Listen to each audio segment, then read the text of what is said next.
Good morning, good afternoon, or good evening, everyone. Welcome back to another episode of the Inside Lines podcast. I'm your host, Atoya Burleson. And I am Tia Avril.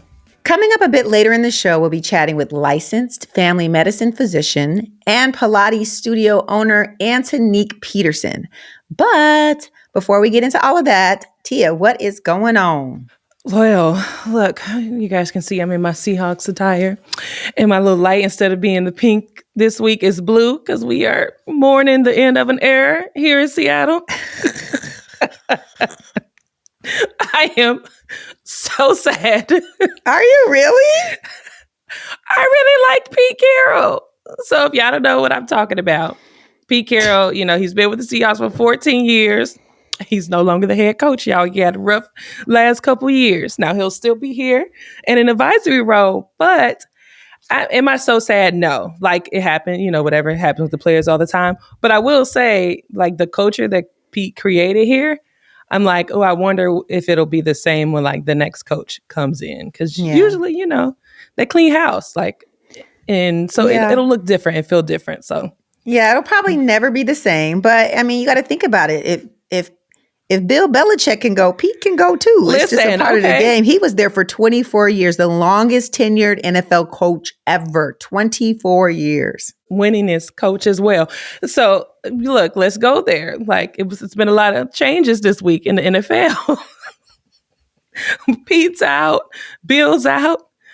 Both of them are left on I guess Pete had a winning season leaving, but it's not the same. So, but I was like thinking about that. I'm like, Bill Belichick, I started my strong disdain for him when I was in high school, being an Indianapolis Colts fan and him being in New England. And I celebrate my 20 year next year in May. Or actually this year in May. It's my 20 years. Well, maybe that's why you said, because you realize they old and we ain't young either. So look. Old as heck, okay? Old as heck. But what's going on with you this week? This week, girl, it's just been Super Bowl mode. I'm just in Super Bowl mode, trying to get stuff done. I'm gearing up, getting excited. I'm excited for the playoffs too in the NFL this year. I feel like anything can happen. There's not really a clear contender outside of Baltimore killing it this season. They're the only ones that have showed consistency. So I'm just interested to see what happens. I feel like this is like a soap opera in the NFL. I'm loving for it. Sure. Because you see, you got Tyreek going back to Kansas. Yep. You got Matt going back to Detroit. LA, yep. And there was another one. To Detroit, yes, yeah. To Detroit, LA and Detroit. There was another one where people were like, oh, this is like the true storybook. It was Cleveland and the Texans playing each other. Yes. Yeah. So this weekend, it's soap opera, y'all. Soap opera weekend. They call it wild card. I call it soap opera. Soap opera. You never know what's gonna happen. So stay tuned. Yeah. Well, you dropped it. You dropped the hint. Super Bowl, we are gearing up for the live Super Bowl show. You want to give them the deets? Girl, listen, there's just so much to talk about. We are having our live Super Bowl show at Neiman Marcus in Las Vegas at Fashion Show Mall on Thursday, February the 8th. If you get VIP tickets, you get early entrance at 1 p.m. and you get to be a part of amazing activations. You get food and drinks and the DJ, and we're going to have a little good time before the show starts. But general admission, you get entrance at 2 p.m.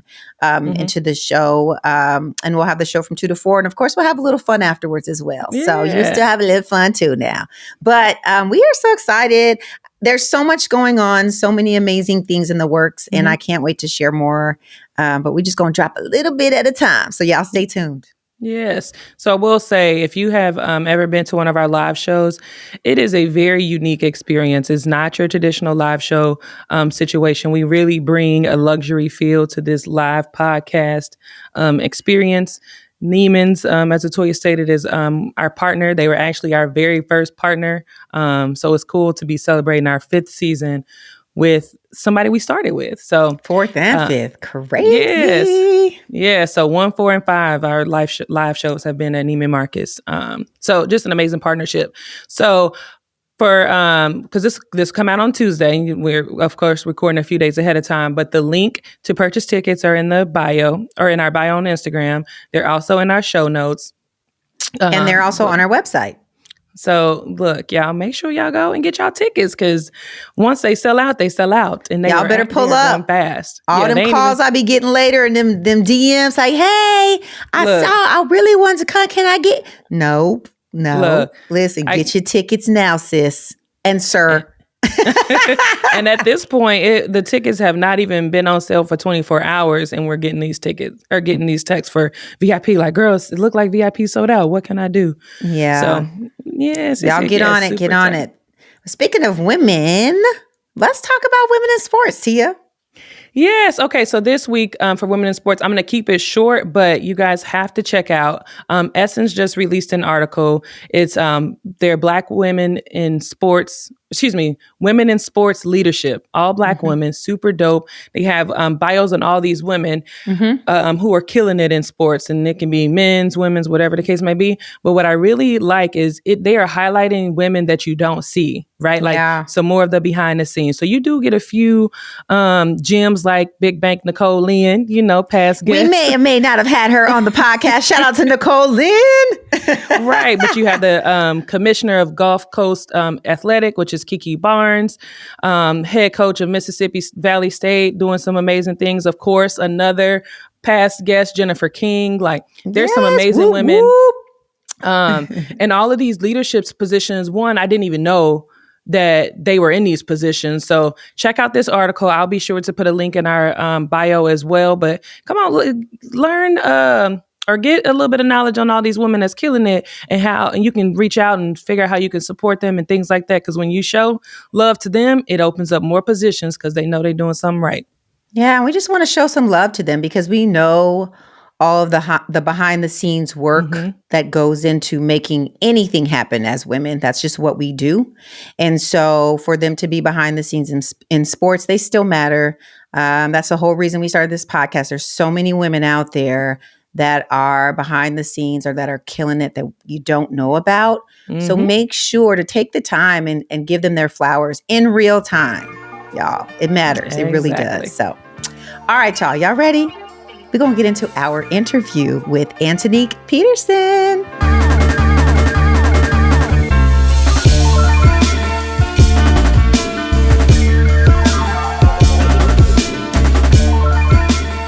On the show today, we have an amazing woman who hails from New Orleans, Louisiana. She graduated from LSU with a bachelor's degree in microbiology. She then continued her dream of becoming a doctor and is now a licensed family medicine physician. She has 2 beautiful daughters with her husband and NFL legend Patrick Peterson, and she is now a soon-to-be Pilates studio owner. Please welcome to the show the beautiful Antonique Peterson. How are you? Good. Hello. How are you guys? Good. Thanks for joining us. We are good. Thank you for coming on. Listen, there's so many layers to you, so I am excited to talk about it. There's so much that you have done in your life. Can you take us through your journey from studying microbiology at LSU to becoming a licensed family medicine physician? Yes. So I was born and raised in New Orleans, and I went to college at LSU. And then I just didn't want to do the traditional old pre-med thing. So I'm like, let me do a little bit different, just make sure I have, the proper courses that I need to get into med school, because obviously I knew that was my goal of becoming a physician. So I did microbiology and I loved it. After I finished college and graduated from LSU, I moved to Phoenix, Arizona, and that's where I did medical school and residency. That's my hometown, girl. Shout out to AZ. Oh my God, Arizona. When did you know you wanted to be a physician? I don't know. I don't know what age. I can't even pinpoint oh my God, this was the time where I just knew I wanted to be a doctor. But all I remember is just from a little girl saying, I wanted to be a doctor. I want to be a doctor. So my mom used to say, and I remember saying this too, I want to be a doctor and a Dallas Cowboys cheerleader. Obviously, the Dallas Cowboys cheerleader. That didn't last. The cheerleader stopped after high school, but still, my dream to become a doctor, that continued. Okay, so I want to talk about really quick microbiology. A lot of people are like, what in the world is microbiology? Just give us a small little synopsis of what that means. Okay, microbiology. So it's basically the small, tiny cells that we're all and basically everything on this earth is made of. So you're basically looking under a microscope at different things. It could be plants, animals, anything really. You're just kind of looking on the inside at the cells, the process, how they grow, things like that. I remember my senior year, I had a class specifically about mushrooms. And I would like take Patrick to like the open, like little forest areas out around Baton Rouge. And we would literally have to go look for mushrooms, like pick them up and bring them back like to the lab for me to study them on campus. That was your date. You're like, come on, we going on this date. That was my date. Like, come on, let's go. Yeah, we got to go pick these mushrooms. Come on. And he'd be like, what? And I'm like, just come on. Okay, so you talked about meeting Patrick in college. Tell us how you guys met. Okay, so we met, I want to say, I don't remember the name of the bar, but it was just like a local bar around campus. I was out with my girlfriends and he was out with his friends. I had seen him a couple times around campus, like, oh, he's cute, but like never, no interaction. So this night, we were both having a good time. I saw him looking at me. I looked at him a couple times, but nothing. He didn't come up. He didn't approach me, nothing. So then the next day, we have mutual friends. And so one of my friends was like, oh, such and such said wants to know if Patrick can have your number. And I'm like, okay, like, why couldn't he ask me last night himself for my number? Like, we're going through friends, but no, whatever. I was like, yeah, that's fine. He can have my number.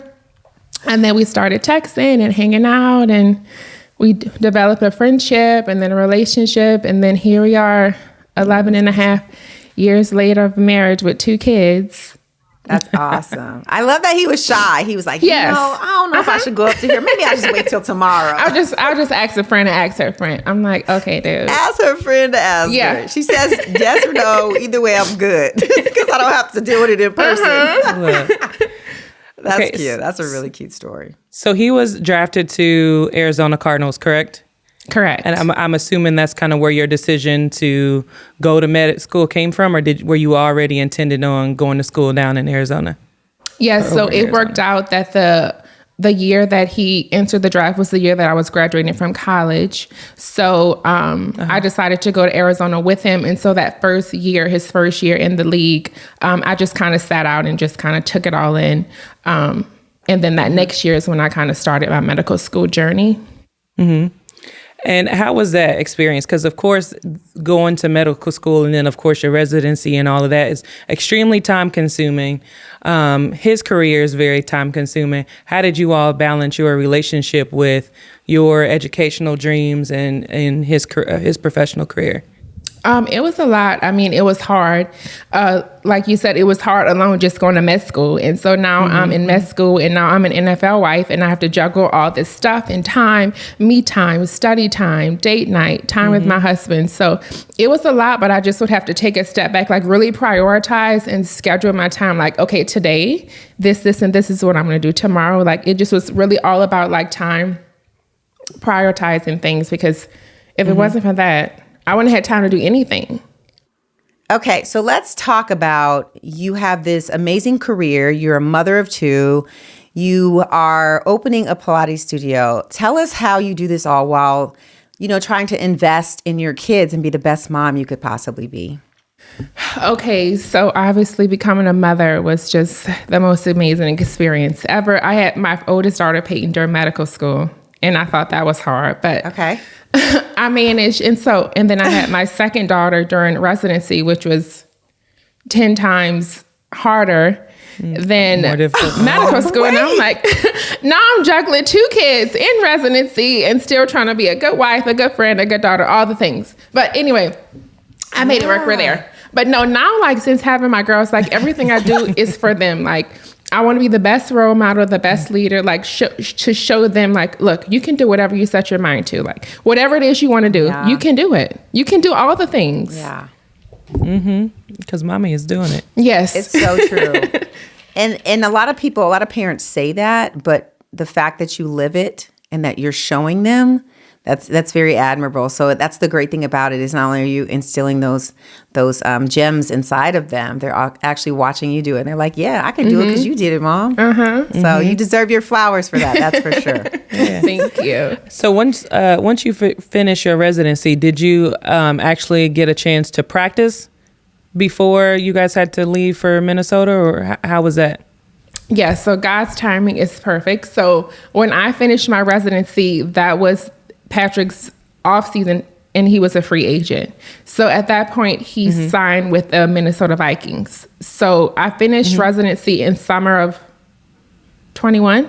And so from there, I went and practiced in Minnesota while he was there, just a temporary position for those 6 months that I was there. And that was great. We moved to Atlanta, then I'm like, okay, seriously, like I need a break. I just need to focus on myself, my daughters, my husband, family time. So I have not worked since that temporary position in Minnesota. And I do miss medicine a little bit, but I will tell you, like, I have enjoyed like taking a step back and just enjoying like being a mom, focusing on my girls, being more involved in their school, their extracurricular activities. Patrick, it's been amazing. That's awesome because I think that a lot of people, you know, you get in that mentality of go, go, go. I have to do all those things. And you look up one day and you're like, gosh, I missed so much. So the fact that you were aware and you realize like, okay, I need to pivot here. I need to spend more time here. This will always be there. I did my, like, not only did you do it, but you did it while having kids at the same time. More flowers. It's pretty amazing. It really is. To think about it. Are you enjoying your time just being a mom and a wife? I am. Yeah. I am enjoying it all. And people ask like, oh, like you put all that hard work in medicine. Like, when you're going to go back to work? And I'm like, I don't know. Like, medicine will be there. I'm a doctor. It's not going anywhere. When I'm ready, I will definitely dive back in. I've thought about it. And what I'm thinking is once Patrick is done, retired, and we're like set in a city, I will more than likely open up my own practice. So like I said, right now, I'm just taking it all in and just enjoying what I want to do when I want to do it. Okay, yeah. I was going to ask you if you still had a passion for medicine and saw yourself back in it. Yes. But there is some alignment with the Pilates studio. So can you talk about how you even got into Pilates and now to like, oh, actually, I not only do I love Pilates, but I want to open up a studio. Yeah, so when we were still living in Arizona, this is after I had my second daughter, Parker, and I was doing some personal training, working out. And my trainer was like, hey, Antonique, like, have you ever tried Pilates? And I'm like, no, I really haven't. So he's the one that introduced me into Pilates when I was still in Arizona. And since then, I've just found to love it. I will say it's the only workout that you literally don't have to like drag me in there. Like I just, like everyone is like, okay, if I don't have a trainer or like someone that's going to be like, okay, Antonique, come on, let's go. Like I definitely will not do it. But Pilates, I found like, I actually love it. I genuinely enjoy the workout. I see the results, like just like physically, mentally, clarity. Like I just truly enjoy it. And so then after moving to Atlanta, I bounced around some studios, and then one of my closest friends, I got her into it, and she loves it too. And I'm like, girl, like we love it so much. Like let's benefit from this. Like let's love it and make a profit from it. So we've been talking about it, and we said let's just do it. And so we're opening up a Pilates studio. Fingers crossed. We're thinking like summer 2024. We can have our grand opening. But I'm just so excited about this new adventure that I have for myself. That's awesome. So it basically, you just tried it and just immediately fell in love with it. You knew this is what you wanted to do as far as working out. Yes. Okay, so tell people, because a lot of people like, okay, she likes this Pilates. Well, let me find out. What is this about? Tell them what it is. Okay. I would say it's not yoga, but it's like a full body, low strenuous workout. But to me, it's like physical and mental. Like, ladies, please try a class. Like, it's not nothing that you're going to be out of breath, huffing and puffing, sweating all hard, but you will get a good burn. Most classes are like 50 minutes. You will get a good full body burn within those 50 minutes, and you will see results, especially for like postpartum moms. Like, you know, after we have babies, our cores get so weak. It is really good at strengthening the core. And it's just a good full body, just overall workout. I love it. I would recommend it. Anyone who has not tried it, please just try it at least once so you can say, okay, I love it or I don't love it. But I think it's a great workout for women, for sure. Have you talked your hubby into trying it? Oh my God, yes, several times. The first time I took a move was still last off season. And men, they're like, oh yeah, what is that? You're just like stretching in class or something. And I'm like, absolutely not. Just come on with me to the class. They think that they can do anything. But Pilates works like the leaner muscles, not just like the big bulky muscles that the football players have. So he's in class struggling, y'all. I mean, like shaking for dear life. The instructor's like, she's not calling him out specifically, but she's like, I mean, if anybody needs to like hold on to equipment, that's perfectly fine. Cause he's like trying to do everything that I'm doing. I'm like, listen, I've been doing this. Like, I don't need to hold on. But, and then after he was like, oh my God, I'm so proud of you. That class is really tough. I'm like, what did you think I was going to do? Like, Pilates is it. But yeah, he's been a couple times and he's like, no, it's legit. Are you an instructor? I am not an instructor. I thought about it, but after we open up our studio, I will be an instructor. That's awesome. That's awesome. I don't think Pilates is not a very diverse industry, right? So how have you guys been received?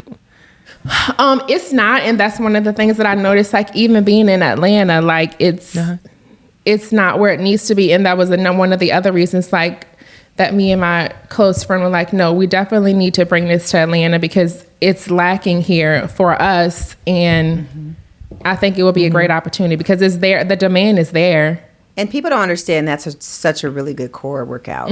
Yeah. It is. If you want a good core workout, a good burn. A good burn. Instead of doing the traditional abs that everybody does. Who wants to do crunches, sit-ups and planks? Nobody wants to do that. Exactly. Yeah. And it stretches at the same time. That's what I love about it. So you feel like, you're getting both at the same time. It actually is. I've done it. It is fun. And it's a different variety. Like some people can do more like the classic Pilates where you're just like, you're kind of stretching, but kind of like still feeling the burn. Then you can do like more upbeat contemporary where like you're getting your ass kicked for 50 minutes. So, I mean, it's different variations in it. It's going to be a thing. Yeah. That's so true. I started doing a solid core. Oh, I love solid core. Okay, so I love it now. I love it now. That first class, I called my sister. My sister actually lives in Atlanta. And she was like, just go try the class. It's a good work. Whatever. And I'm like, girl, you did not tell me I was going to damn near die on the first class. The first class is so intimidating. You're like, wait, what?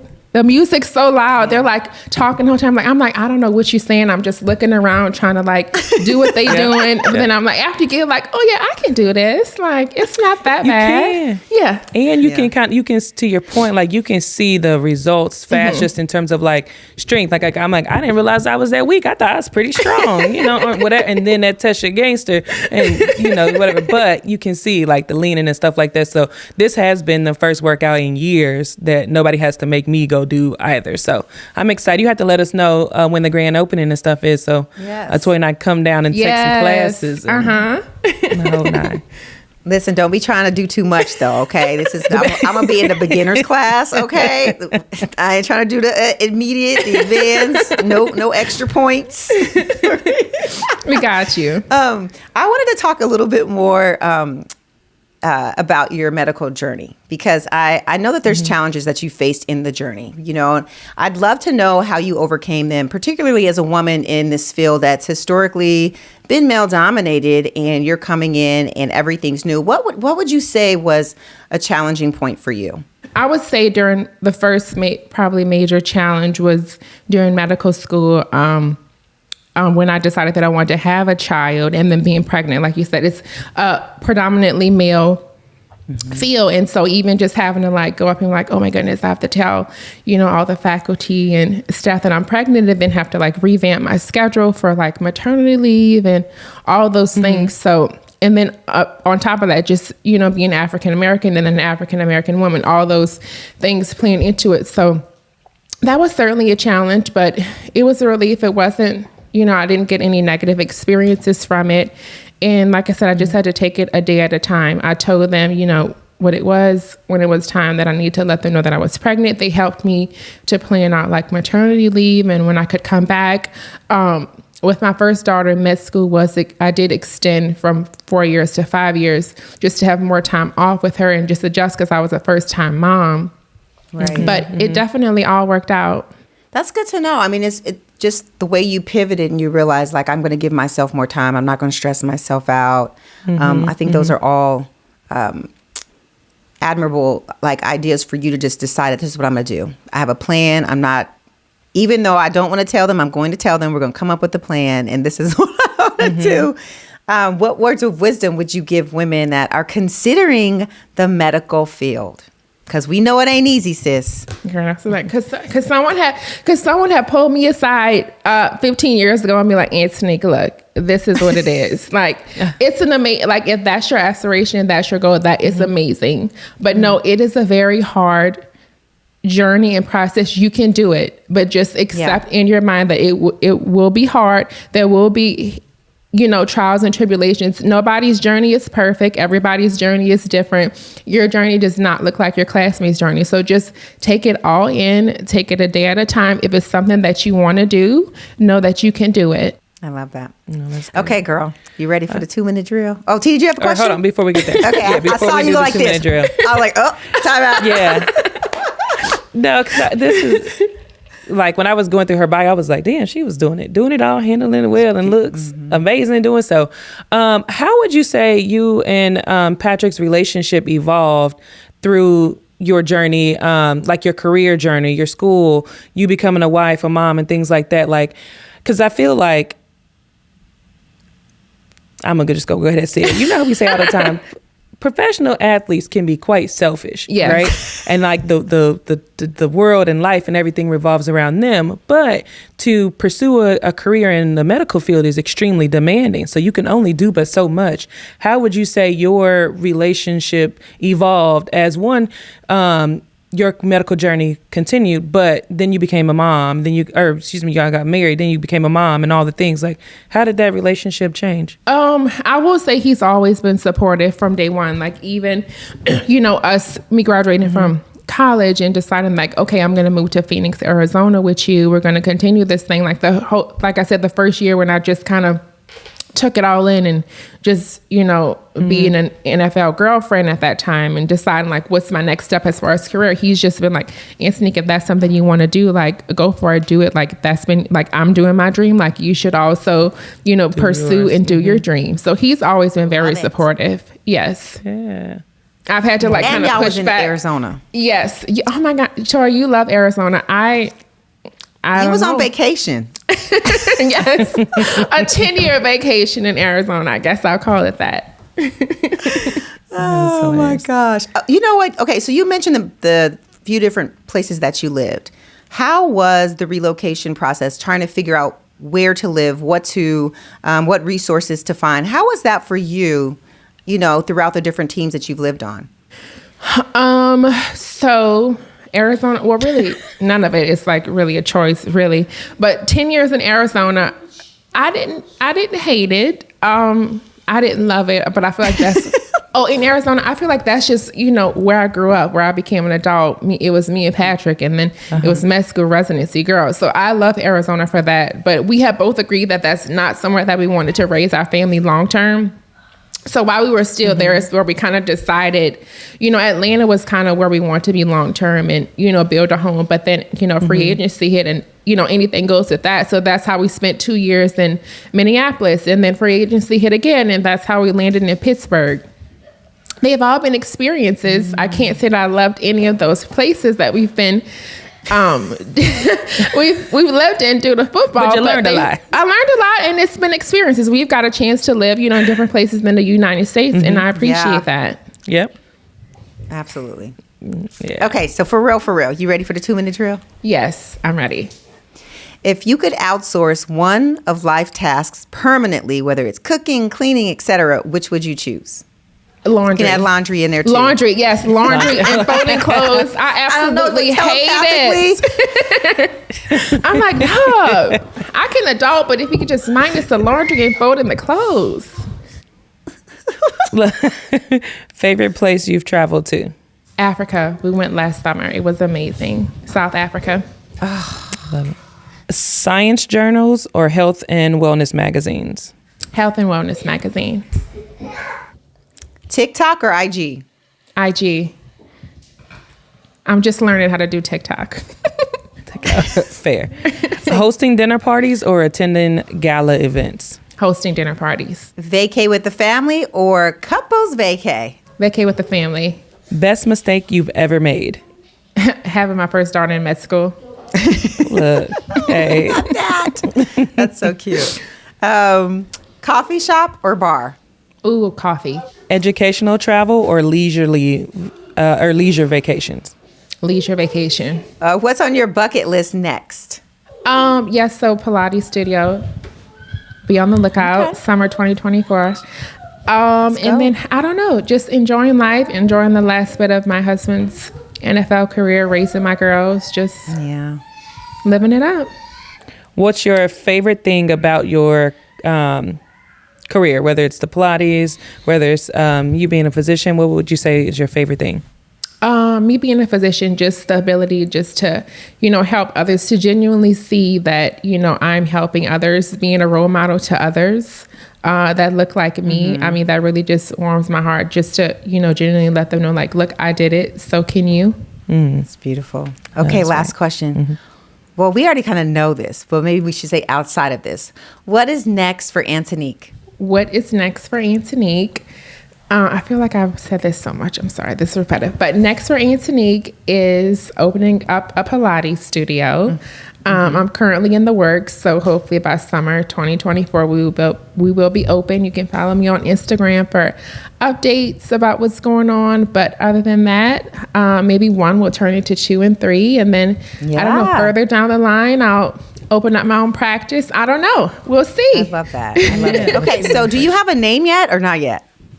We do. It is a franchise, and we are bringing it to Atlanta, so I cannot say the name just yet. Listen, when it's ready, we're gonna definitely hype you up. So congratulations on Thank you. All that you've done, all that you've accomplished personally, as a wife, as a mother, and just, we pray that all your dreams just continue to flourish. And we thank you for your time with us. Thank you so much. This was so much fun. Real quick though, if people want to find you on whether it's social media or they want to reach out to you directly, tell them where they can find you. I'm on Instagram. I got a TikTok this year. I'm working on that. And I'm also on Facebook. But Instagram and TikTok, it's the letter I, Antonique. ANTONIQUE. Nice. There you go. Thanks so much for joining us. Thank you, guys.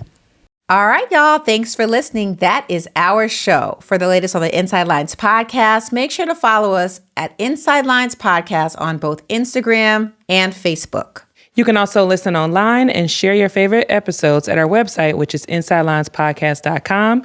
And if y'all don't know by now, we have a YouTube channel. That's right. Follow us at Inside Lines Podcast and make sure you subscribe and hit that bell so you get all the notifications when the new episode comes out. Until next time, leave it all out on the field. Thanks for listening.